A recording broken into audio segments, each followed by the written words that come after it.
So Mary Lou has got some information straight from Ottawa. Boots on the ground Ottawa. She's been in contact with people out there. So I'm going to hand it over to Mary Lou. You're probably wondering what happened to the money, right? Okay, so the accounts of GoFundMe and of Give, Send, Go were both frozen. And the reason was that each of those organizations agreed to simply bump ahead the goal as the goal was reached. So the target of $1 million is reached, they bump it ahead to 2, they bump it ahead to 3, and when it hit 10 million, they then fell into the category, a different category by the law, which meant that they had to have board of directors, they had to have a business plan, they had to have all kinds of things in place, and they weren't prepared for that. So they literally stepped into a zone where it was legal for what they were doing. So all of those funds were frozen. But that doesn't mean that the truckers don't still need help. So Scott mentioned about 2 donation jars and boxes up here. There's one there that is just for the truckers. Oh, Canada, our home and native land, true patriot love in all our sons command. There's literally is a bouncy castle here. I didn't notice that until now. I thought he was just joking. Yeah. Literally, Ottawa's bouncy castle has spread to the west, guys. Spread to the west. And they're recharging our batteries with love from each and every one of us, so that when we leave this gathering and we go back out into the world, regular life, hey guys. Energy with us. Good to see your smiles. And the bouncy castle. Glorious and free. Oh, Canada, we stand on guard for thee. Haley is going to sing our Canadian national anthem. Awesome. Thank you so much. How's everyone feeling this afternoon? Awesome. It's so great to see everyone out here, especially in the cold. I dressed up nice for you guys, but then I got too cold, so I'm wearing that lovely man's jacket right now. Nice. Woo! Oh, Canada, our home and native land, true patriot love in all our sons command. With glowing hearts we see thee rise, the true north, strong and free. From far and wide, oh Canada, we stand on guard for thee. God keep our land glorious and free.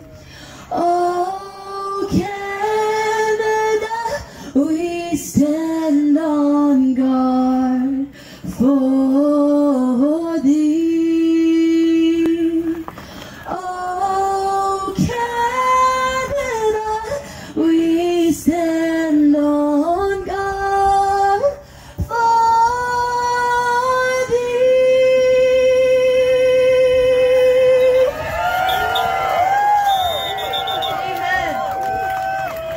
Thank you very much, Haley. And now we have the beautiful voice of Nessie's going to come up and sing the American anthem. This is all new to her and she's a little nervous, so let's give her a big round of applause for Nessie. Woo! Hey guys. Wow, it's a good sized crowd. So we're going to do this for the American truckers, right? They got a big, heard they got a really big convoy going on today. So, you know, we couldn't be more grateful. Yeah. bear with me. Not an easy song to sing, so bear with me. I also am not the great with lyrics, so I gotta... Okay, guys.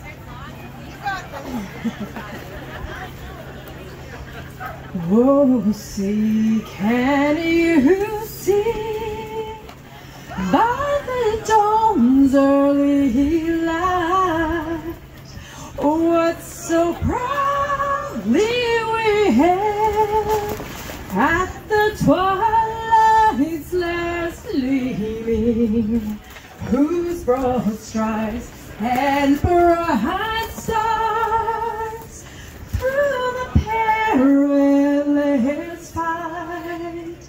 Oh, the ramparts we'd watch were so gallantly streaming, and the rockets' red glare, the bombs bursting in air, gave proof through the night that our flag was still there.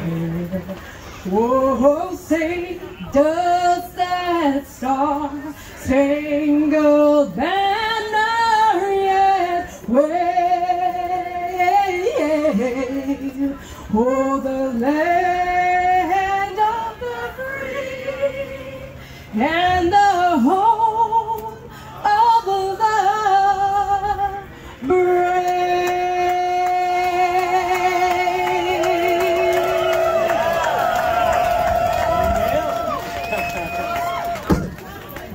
That was so good. That was really good.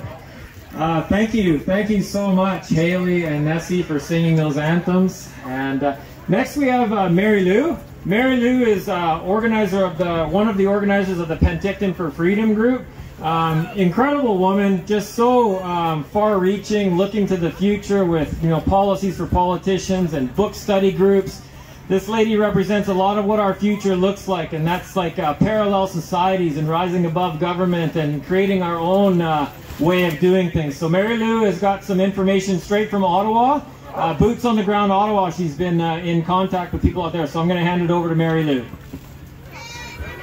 Woohoo! How about that? Canada is inspiring the world. And that's because each one of you keeps the pressure on.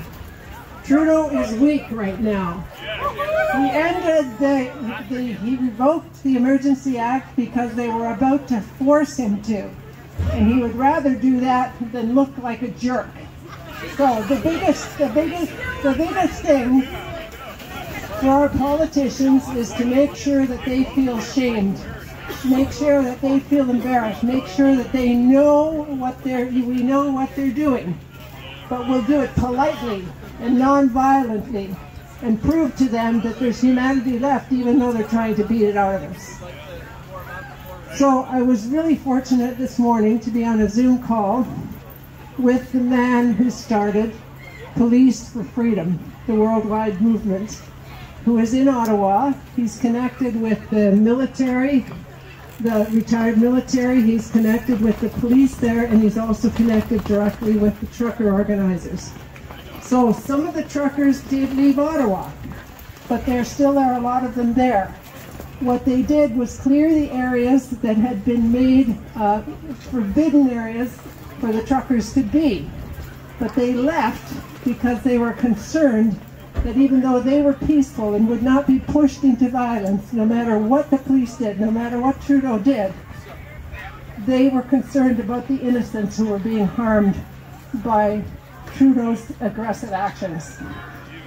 So the first thing to know about the police there is there are two groups of them. There are what we might call the stormtroopers. These are the people who won't show you any part of their face. They will not wear any identification badges. None of them are from other countries. They are all from Canada. The coincidence of UN planes coming into Canada, into Manitoba, or into, Manitoba, is because that base is a service center for the airplanes of the United Nations, just like there might be one in every country belonging to the United Nations. So it was total coincidence, and it was a scare tactic. But there were no police there from other countries. There was another person on the call this morning, another man, who had been speaking with the ordinary police. So police were brought in from all across the province, from across Canada, to do their normal duty, to serve and protect. And there were groups of them at every corner because they were helping with traffic, they were helping with making sure the neighborhoods were kept safe and so on. And they knew that the protesters were nonviolent. They knew they were peaceful. It was like a festival when they were there, with bouncy castles. It was a festive mood. People were singing and dancing. There was no honking of horns after 6 o'clock at night. They were feeding the poor. They were helping the neighbors. They were clearing the sidewalks. They were helping old ladies get their groceries in their homes. They were being humane. They were showing us what it's like for the future. And we should follow that too. We need to be peaceful. We need to show love. So, you're probably wondering what happened to the money, right? Okay, so the accounts of GoFundMe and of Give, Send, Go were both frozen. And the reason was that each of those organizations agreed to simply bump ahead the goal as the goal was reached. So the target of 1 million's reached, they bump ahead to 2, they bump ahead to 3, and when it hit 10 million, they then fell into the category, a different category by the law, which meant that they had to have board of directors, they had to have a business plan, they had to have all kinds of things in place, and they weren't prepared for that. So they literally stepped into a zone where it was legal for what they were doing. So all of those funds were frozen. But that doesn't mean that the truckers don't still need help. So Scott mentioned about 2 donation jars and boxes up here. There's one there that is just for the truckers. The way to get money to the truckers is if you know somebody personally in the Ottawa area that you completely trust, just Etransfer money to them. And they will buy prepaid credit cards or diesel cards for the truckers because they need to keep their trucks running to stay warm. They're living in their trucks. They need food because all those funds were frozen. None of that $20 million that was sent via those 2 organizations reached the truckers. Literally, they have been surviving on people being able to get money to them either by walking into Ottawa and handing it to them or by sending it through Etransfer. As far as your bank accounts are concerned, it appears that the safest place for your money to be, I have to be careful not to just be giving you all kinds of advice about finances, but this is from the evidence of people who have moved money from the banks. And by the way, the pressure on Trudeau was coming from the banks and from investors in the stock market, because the stock market took a dip that scared everybody. It's coming back up again, and in my opinion, it's coming back up not because they think that the market itself is supporting it, and this is my opinion, but because they have put some money into it to bring it back to sort of normal, so the world doesn't think they really effed up. Pardon my language. Trudeau is not looking good internationally. Canada is looking like a hero, and that's because of it. So, if you know of a credit union that has only one outlet, in other words, it's an indie credit union, those are the safest places for your money right now because they're not regulated through FinTrack. FinTrack is the big bad system that Trudeau can use, anybody in power can use, to get to your bank accounts. Some of the credit unions have signed up with FinTrack because there are some advantages to them to do that. So if you're going to any other credit union, make sure you ask lots of questions. Any money that you're keeping in the banking system, the safest type of account in general is a no-interest checking account with 2 signatures, not and or, but and. And the second signature cannot be a relative. So that generally will protect you from the government being able to go in and reach out. But if you have donated through those entities that we talked about, they would still know who you are, and they might still do that. So there really is no protection when you've got criminals at your door. But you can find safer ways than you probably are using right now. There will be more updates about all the banking and what to do with your money that's safer. And when we have that, we'll make that available as soon as possible. So getting money to the truckers. Any money that goes into the gray bin there, after making sure that we've covered the local expenses here, is going to go to Ottawa. I have 2 contacts. One is, in fact, the head of the Penticton, or not Penticton, I keep using that, sorry, the Police for Freedom, who's in Ottawa, and the other is someone that I'm in communication with every week and trust implicitly to walk right down to the truckers and hand them the cash or the credit cards or the gas cards. So it will go straight there, and a report and a receipt for the e-transfer will be sent down here to Scott so that he has the record that whatever went in that box actually did get to Ottawa.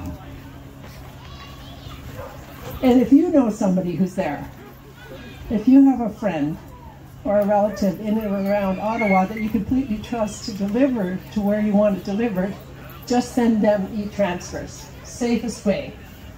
If you buy prepaid credit cards or gas cards, they don't require a PIN number to use. So putting it through the post office is not safe. The posties know what a credit card feels like. The posties know what people are doing to support the freedom fighters there. And they're working for the government. What can I say? So be cautious with what you do, but be generous. Because there are people who have led us to this point where we can have this size of an audience, this kind of energy, this kind of love. And I think it's a worthwhile cause to make sure that we still continue to support them. So what are the truckers doing? Well, they're regrouping. They're strategizing about what's the next move.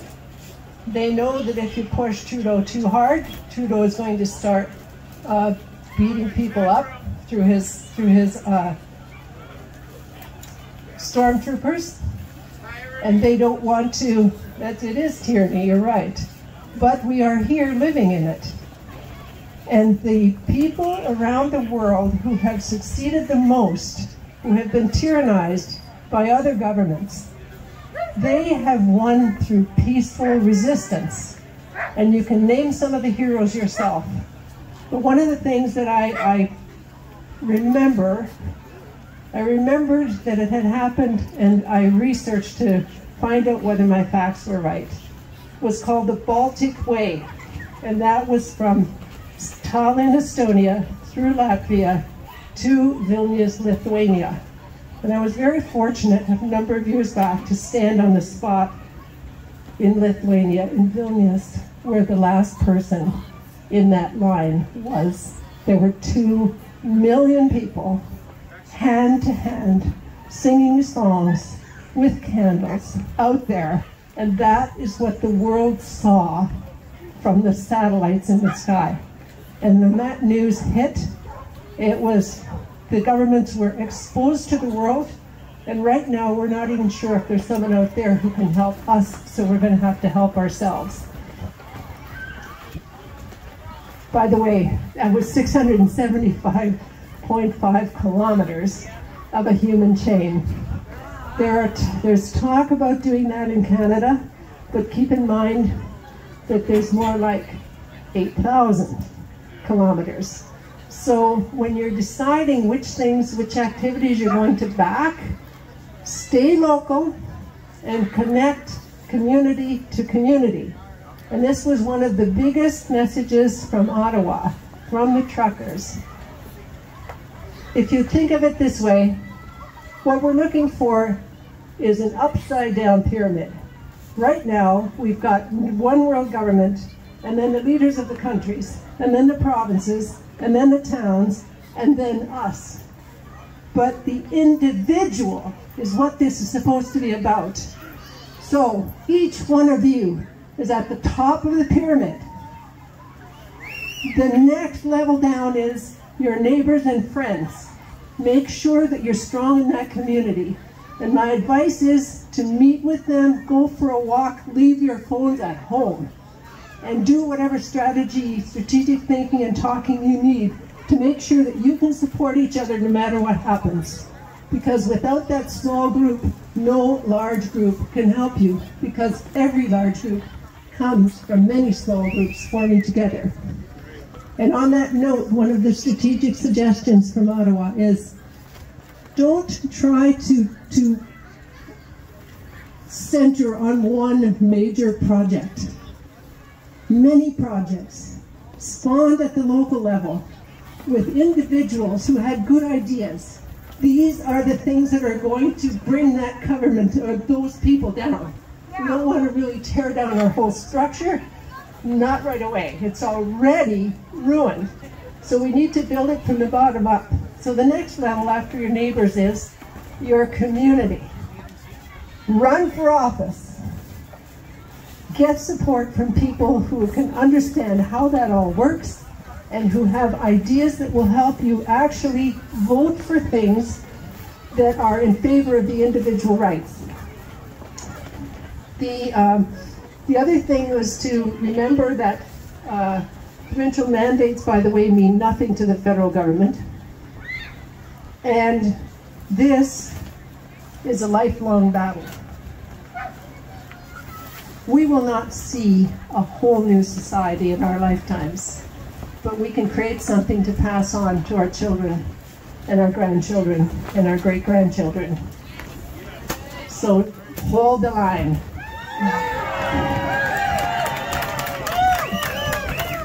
Double down! Share your ideas and invite people to help you. And one of the things that was said in this Zoom call this morning was, we're not the wolves. The wolves are making prey out of the citizenry, and we know who they are.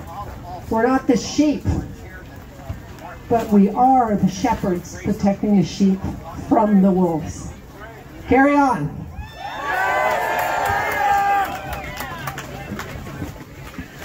Thank you, Mary Lou. A lot of good information there, a lot of good information to move forward. Moving right along, we have a community elder. His name is Art, and he wants to talk to us about what he wants to talk to us.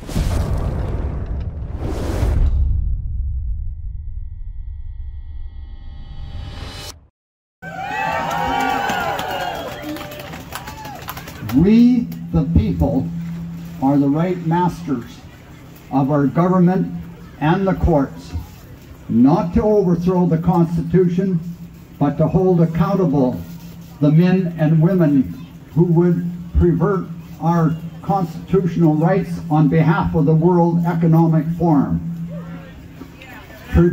Trudeau and Chrystia Freeland, as well as more than half of the Liberal cabinet, along with the primary members of the Conservative and ND parties of Ottawa, are students of Klaus Schwab class of the proposed Great Reset of 2030. What we've got to do is we've got to keep the momentum. If we want to have a calm, loving, peaceful change in our government and country, then we need all the people standing out. We need the optics. They got to look out and see people as far as the eye can see. That's what gets them going. Now what do? You take the masks off so that all the people that are still kind of afraid can see you. You're a brave warrior and you don't need the mask. And when you take it off, you'll find other people come and say, hey, you know, I'm not going to wear mine either. They're waiting for other people to show them the way.